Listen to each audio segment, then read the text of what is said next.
मित्रांनो, बंगालमध्ये निवडणुकीच्या आधी ज्यावेळेस SIRची प्रक्रिया केंद्र सरकारने सुरू केली होती, म्हणजे मतदार यादीचं शुद्धीकरण, त्याला कडकडून विरोध TMC आणि ममता दीदी यांनी केला होता. ममता बॅनर्जी यांचं असं म्हणणं होतं की जोपर्यंत मी जिवंत आहे तोपर्यंत मी बंगालमध्ये SIR होऊन देणार नाही. आता जे ममता दीदी त्यावेळेस बोलल्या होत्या, तर ममता दीदी या गोष्टीला का विरोध करत होत्या, तर ते आता समजतंय. कारण बंगालमध्ये आता सत्ता परिवर्तन झाले, शुभेंदू अधिकारी मुख्यमंत्री झालेत. शुभेंदू अधिकारी मुख्यमंत्री झाल्या त्यांनी पहिलं काम केलं ते म्हणजे बांगलादेशी घुसखोरांना हाकलून लावायचं. आणि पश्चिम बंगाल आणि बांगलादेशच्या सीमेवरती हजारो शरणार्थी येऊन पोचले. ज्या ममता दीदी म्हणत होत्या की बंगालमध्ये एकही शरणार्थी नाही आहे, त्या बंगालमधून हजारो बांगलादेशी घुसखोर हे भारत आणि बांगलादेशच्या बॉर्डरवरती आहेत.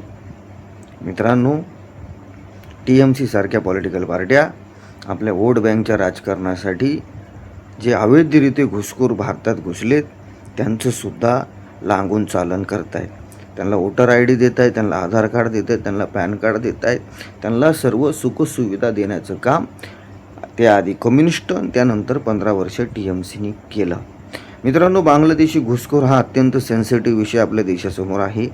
काही प्रायव्हेट संस्थांच्या नुसार भारतामध्ये जवळपास 5 कोटी बांगलादेशी नागरिक अवैधरित्या राहत आहेत. म्हणजे ते महाराष्ट्र, गुजरात, तमिळनाडू पार म्हणजे कच्छपासून कामरूपपर्यंत आणि काश्मीरपासून कन्याकुमारीपर्यंत आहेत.